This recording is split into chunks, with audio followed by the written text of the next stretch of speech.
Hi beautiful people, welcome back to my YouTube channel Sun Non-Stop. It's me guys, we Sunny and you are watching Sun Non-Stop. So guys again I'm back with another amazing video.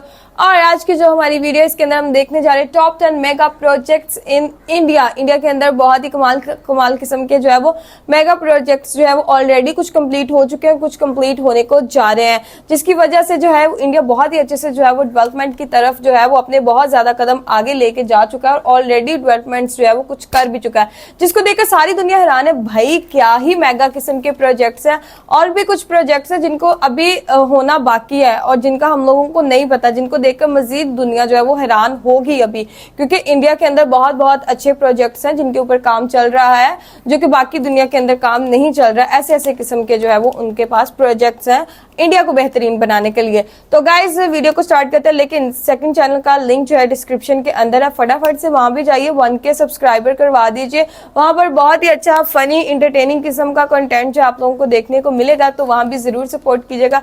बगैर time को waste किए जो है फटाफट से जो है वो वीडियो को स्टार्ट करते हैं। इस चैनल को भी लाइक और सब्सक्राइब करते जाना, स्किप मत करना। दोस्तों सभी जानते हैं कि आज भारत तेजी से आगे बढ़ रहा है, लेकिन ये बात कुछ ही लोग जानते होंगे कि भारत के इतने तेजी से ग्रो होने में जिस चीज ने खास भूमिका निभाई है वो क्या है। तो आपको बता दें, वैसे तो भारत सभी क्षेत्र में आगे बढ़ रहा है, लेकिन जिस चीज ने भारत को बूस्ट किया है वो है भारत में विकास। क्योंकि वो विकास ही है जिसकी वजह से आज भारत में सभी लोगों को सहूलियत मिल रही है। इंफ्रास्ट्रक्चर की बात कर रहे हैं, हवाई मार्ग की हो, रेलवे की हो या फिर नई तकनीक डेवलप करने की, आज भारत सभी क्षेत्र में आगे बढ़ रहा है। और इसका जीता जागता सबूत है मुंबई में बनने वाला भारत का सबसे बड़ा समुद्री ब्रिज यानी कि अटल सेतु। जी हाँ दोस्तों, जहाँ 12 जनवरी साल 2024 में भारत के सबसे बड़े सी ब्रिज का उद्घाटन हुआ है, वहीं 11 मार्च 2024 को भारत का सबसे खूबसूरत रोड यानी कि मुंबई कोस्टल रोड भी आम जनता के लिए खोला जा चुका है। लेकिन दोस्तों ये सब कुछ भी नहीं है, क्योंकि अभी भी भारत में कुछ ऐसे प्रोजेक्ट पर काम चल रहा है जिनके पूरा होते ही भारत की तस्वीर ही बदल जाएगी। तो आइए जानते हैं भारत के उन टॉप 10 मेगा प्रोजेक्ट के बारे में जो आने वाले सालों में बदलते भारत की नींव रखेंगे। इस लिस्ट में नंबर 10 पर है डेडिकेटेड फ्रेट कॉरिडोर। दोस्तों सभी जानते हैं कि आज भारत में फ्रेट ट्रेनों की स्पीड काफ़ी स्लो हो चुकी है और इनकी जो माल रखने की कैपेसिटी है वो भी काफ़ी कम है। इसी को देखते हुए भारत सरकार ने फ्रेट ट्रेनों की रफ्तार और कैपेसिटी बढ़ाने पर फोकस किया है, जिसके लिए डेडिकेटेड फ्रेट कॉरिडोर प्रोजेक्ट पर वर्क चल रहा है।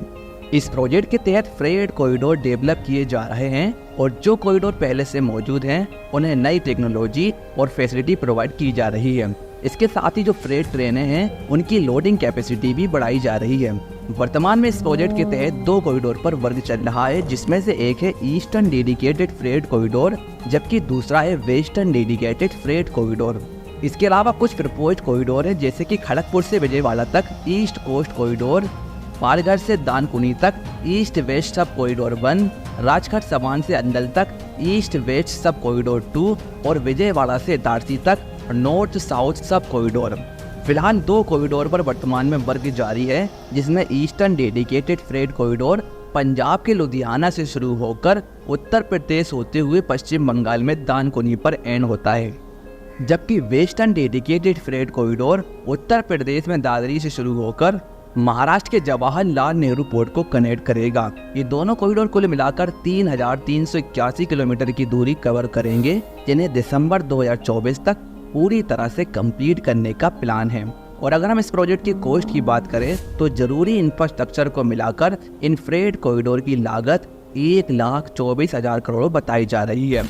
इस लिस्ट में नंबर 9 पर है नोएडा इंटरनेशनल एयरपोर्ट। दोस्तों फ्रेट कॉरिडोर के साथ ही भारत में एशिया का तीसरा सबसे बड़ा एयरपोर्ट बनाया जा रहा है, जो उत्तर प्रदेश के जेवर टाउन में बनने वाला नोएडा इंटरनेशनल एयरपोर्ट है।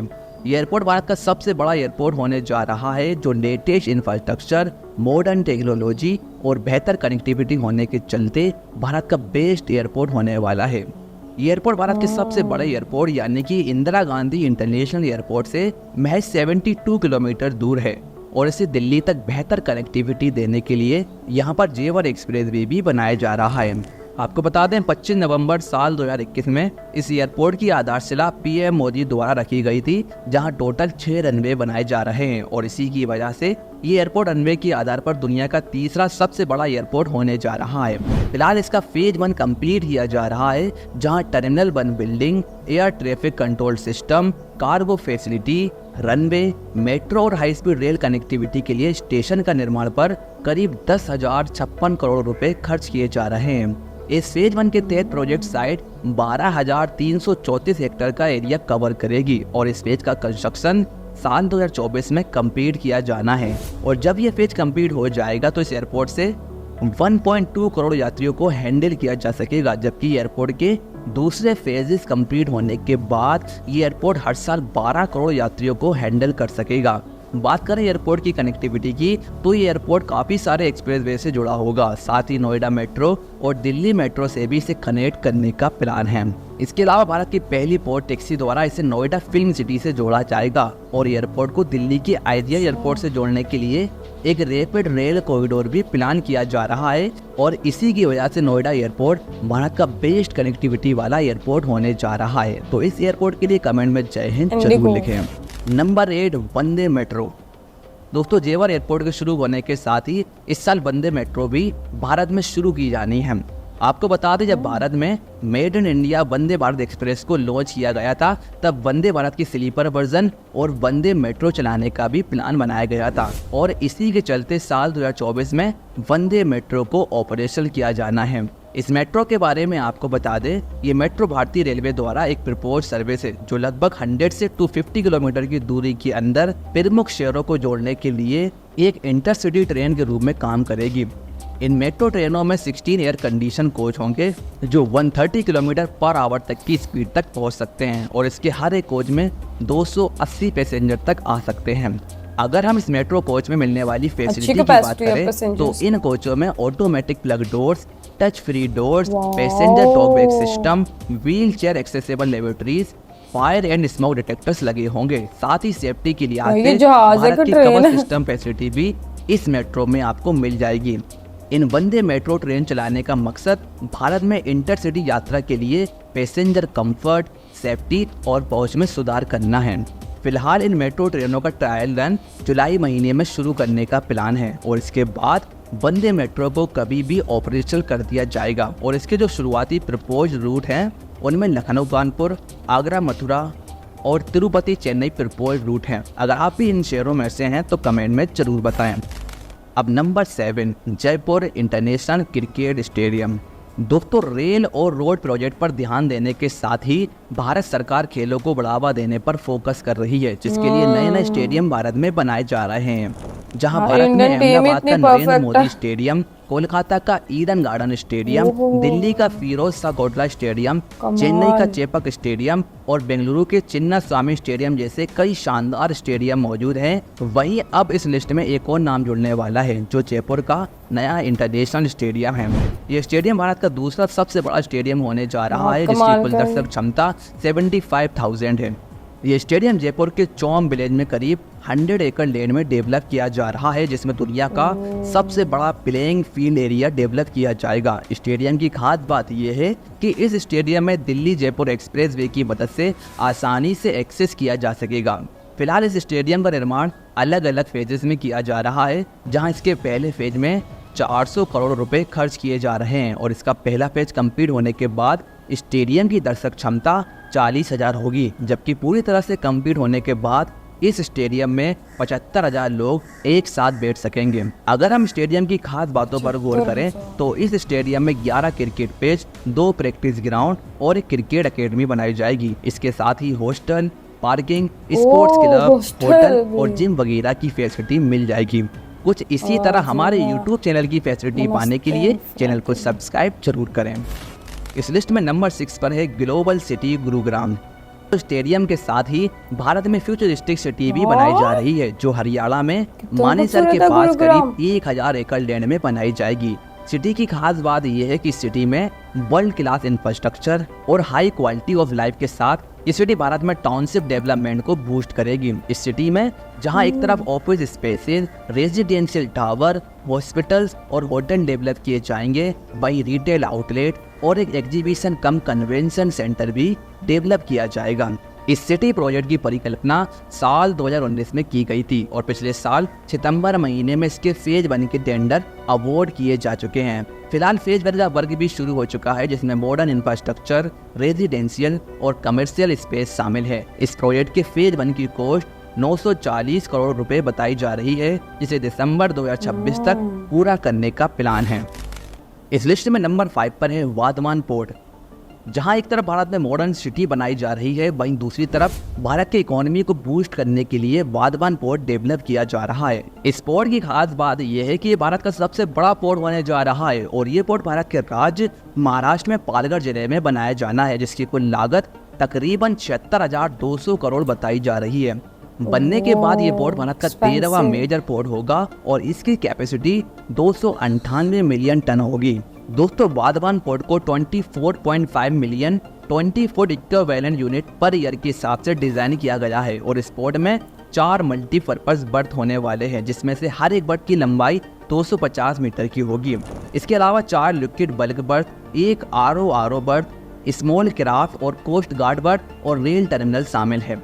दोस्तों, देश की बढ़ती इकोनॉमी और इंटरनेशनल ट्रेड वॉल्यूम को ध्यान में रखते हुए बड़े कंटेनर वेजल्स को ट्रेड करने के लिए सरकार इस वाधवान पोर्ट को डेवलप करने जा रही है, ताकि वाधवान पोर्ट द्वारा देश की कंटेनर हैंडलिंग क्षमता को पूरा किया जा सके।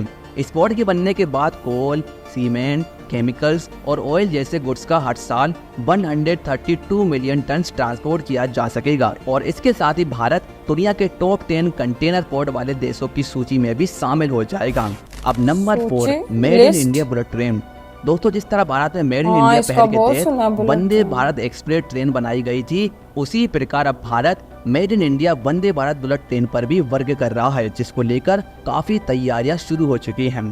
दरअसल बात यह है, एक सीनियर गवर्नमेंट ऑफिसर के अनुसार भारत ने एक ऐसी ट्रेन के लिए डेवलपमेंट वर्क शुरू कर दिया है जो 250 किलोमीटर पर आवर से अधिक स्पीड पर चलाई जा सके।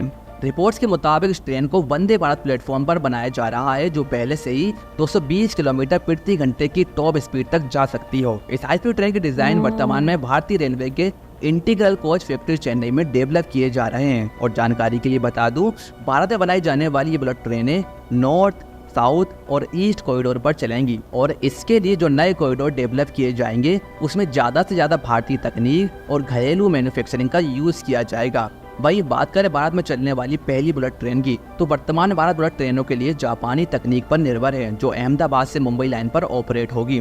फिलहाल ये अभी अंडर कंस्ट्रक्शन है और 2026 तक इसका प्रायोरिटी कॉरिडोर पब्लिक के लिए खोल दिया जाएगा। अगर आपको भी भारत की पहली बुलेट ट्रेन का इंतजार है तो कमेंट में जरूर बताएं। इस लिस्ट में नंबर 3 पर है वाराणसी कोलकाता एक्सप्रेसवे। दोस्तों, made in India bullet train के साथ ही भारत में काफ़ी सारे नए नए एक्सप्रेसवे भी बनाए जा रहे हैं और इन्हीं में से एक है वाराणसी कोलकाता एक्सप्रेसवे। ये भारत के राज्य उत्तर प्रदेश को पश्चिम बंगाल से जोड़ रहा है, जो एक 6 lane access control greenfield expressway है और इसकी लंबाई है 610 किलोमीटर। भारतमाला परियोजना के तहत बनाए जाने वाले इस एक्सप्रेसवे की मदद से न सिर्फ दोनों पॉइंट्स के बीच दूरी कम होगी, बल्कि यात्रा में लगने वाला समय भी 6 से 7 घंटे कम हो सकेगा। ये एक्सप्रेसवे भारत के जिन राज्यों से होकर गुजर रहा है उसमें उत्तर प्रदेश, बिहार, झारखंड और पश्चिम बंगाल शामिल हैं। अगर हम इसके रूट अलाइनमेंट की बात करें तो ये एक्सप्रेसवे उत्तर प्रदेश के चंदौली जिले से शुरू होकर पश्चिम बंगाल के हावड़ा जिले में एंड होगा, जहां ये एक्सप्रेसवे उत्तर प्रदेश में 22 किलोमीटर, बिहार में 159 किलोमीटर, झारखंड में 187 किलोमीटर और पश्चिम बंगाल में 242 किलोमीटर का एरिया कवर करेगा।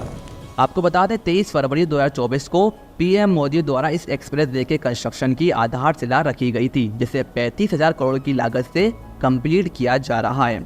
वर्तमान में एक्सप्रेसवे का कंस्ट्रक्शन शुरू हो चुका है और इसे पूरी तरह से 2027 तक कंप्लीट कर लिया जाएगा। इस एक्सप्रेसवे के बन जाने से ट्रेड को बढ़ावा मिलेगा, साथ ही टूरिज्म, कनेक्टिविटी और एम्प्लॉयमेंट में ग्रोथ देखने को मिलेगी। अब नंबर 2 पर है दिल्ली मेरठ RRTS प्रोजेक्ट।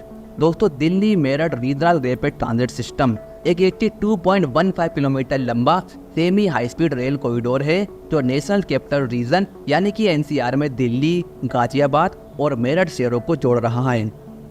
ये rapid x project national capital region transport corporation यानी कि NCRTC द्वारा मैनेज किया जा रहा है, जो प्लान किए गए 4 रैपिड रेल कॉरिडोर में से पहला कॉरिडोर है। इस कॉरिडोर की maximum design speed 180 kilometre per hour की है, जो दिल्ली से मेरठ तक का सफर 4 मिनट से भी कम समय में पूरा करेगी। इस प्रोजेक्ट को 30,274 करोड़ की लागत से एग्जीक्यूट किया जा रहा है, जहां वर्तमान में ये रैपिड रेल आंशिक रूप से ऑपरेशन हो चुकी है। इस प्रोजेक्ट के पहले फेज के तहत ये रैपिड रेल प्रायोरिटी कॉरिडोर में शुरू की गई, जो साहिबाबाद से दुआई डिपो तक 17 किलोमीटर लंबा प्रायोरिटी कॉरिडोर है और इसका उद्घाटन 20 अक्टूबर 2023 को पीएम मोदी द्वारा किया गया था, जबकि 6 मार्च 2024 को ये रैपिड रेल दुआई डिपो से मोदीपुरम नॉर्थ तक एक्सटेंड की गई। कुल मिलाकर ये रैपिड रेल कॉरिडोर वर्तमान में 34 किलोमीटर लंबे रूट में ऑपरेशन हो चुकी है, जबकि बाकी का रूट अभी भी अंडर कंस्ट्रक्शन है और इसे पूरी तरह से जून 2025 तक कंप्लीट करने का प्लान है। फाइनली अब बात करते हैं नंबर 1 प्रोजेक्ट की। तो नंबर 1 पर है USBRL प्रोजेक्ट। दोस्तों, भारत की पहली सेमी हाई स्पीड रेल के साथ ही भारतीय रेलवे के सबसे बड़े रेलवे प्रोजेक्ट पर भी वर्क चल रहा है, जिसका नाम है USBRL प्रोजेक्ट, यानी कि Udhampur Srinagar Baramulla rail link project. ये प्रोजेक्ट भारत के राज्य जम्मू कश्मीर में डेवलप किया जा रहा है, जो जम्मू कश्मीर में एक अल्टरनेटिव और रिलायबल ट्रांसपोर्टेशन सिस्टम प्रोवाइड करेगा। इस प्रोजेक्ट की मदद से कश्मीर घाटी को भारतीय रेलवे नेटवर्क से जोड़ा जा रहा है, जहां इस रेल लिंक प्रोजेक्ट की लंबाई 272 किलोमीटर की है। इसमें से 118 किलोमीटर लंबा काजीगुंड बारामूला स्ट्रेच साल 2009 में कमीशन हो चुका है। 18 किलोमीटर लंबा बनिहाल काजीगुंड स्ट्रेच साल 2013 में कमीशन हो चुका है और 25 किलोमीटर लंबा उधमपुर कटरा स्ट्रेच साल 2014 में कमीशन हो चुका है, जबकि वर्तमान में 111 किलोमीटर लंबे कटरा बनियान वाले स्टेज पर वर्क चल रहा है, जिसे जल्द ही कंप्लीट कर लिया जाएगा। अगर हम इस प्रोजेक्ट की खास बातों पर गौर करें तो इस प्रोजेक्ट में भारत की सबसे लंबी ट्रांसपोर्टेशन रेलवे टनल मौजूद है और 1315 मीटर लंबा चिनाब ब्रिज भी इसी प्रोजेक्ट में शामिल है। इसके अलावा भारतीय रेलवे का पहला केबल स्टेड ब्रिज यानी कि अंजी खाद ब्रिज भी इसी प्रोजेक्ट में शामिल है, जिसकी वजह से ये प्रोजेक्ट काफ़ी खास हो जाता है। तो दोस्तों, ये है भारत के वो 10 प्रोजेक्ट जिनके कंप्लीट हो जाने से भारत में ट्रेड, कनेक्टिविटी, टूरिज्म और एम्प्लॉयमेंट बूस्ट हो सकेगा। इनमें से किस प्रोजेक्ट का आपको इंतजार है, कमेंट में उसका नाम लिखिएगा और यदि वीडियो पसंद आई है तो उसे ज़्यादा। वाओ यार, बहुत ही कमाल के ये सारे प्रोजेक्ट्स थे और मैं एक चीज़ बोलना चाहूँगी, वेल डन इंडिया। बहुत अच्छे प्रोजेक्ट्स हैं जिनसे जो है वो अनएम्प्लॉयमेंट खत्म होगी, इंफ्रास्ट्रक्चर अच्छा होगा, कनेक्टिविटी बढ़ेगी, लोग जो है वो ज़्यादा इनके मुल्क में आएंगे, जैसे कि डिफरेंट कंट्रीज से जो है वो लोग आएंगे, अपना जो है वो ट्रेड यहाँ पे स्टार्ट करेंगे, अपना बिजनेस स्टार्ट करेंगे। जहाँ पे जो है वो पाकिस्तान के अंदर एक प्रोजेक्ट भी जो है वो ढंग से पूरा नहीं किया जाता, कंप्लीट नहीं किया जाता, क्योंकि गवर्नमेंट स्टेबल नहीं रहती। एक बंदा सीट पर आता है, उसको गिराने के लिए दूसरा बंदा जो है वो उसको मतलब पीछे हटाता है, खुद सीट पर आता है, फिर जो उसके प्रोजेक्ट्स होते हैं वो सारे बंद कर दिए जाते हैं, अपने प्रोजेक्ट्स लाए जाते हैं, जब वो पूरे होने वाले होते हैं तो उसको पीछे करके कोई और बंदा सीट पर आ जाता है।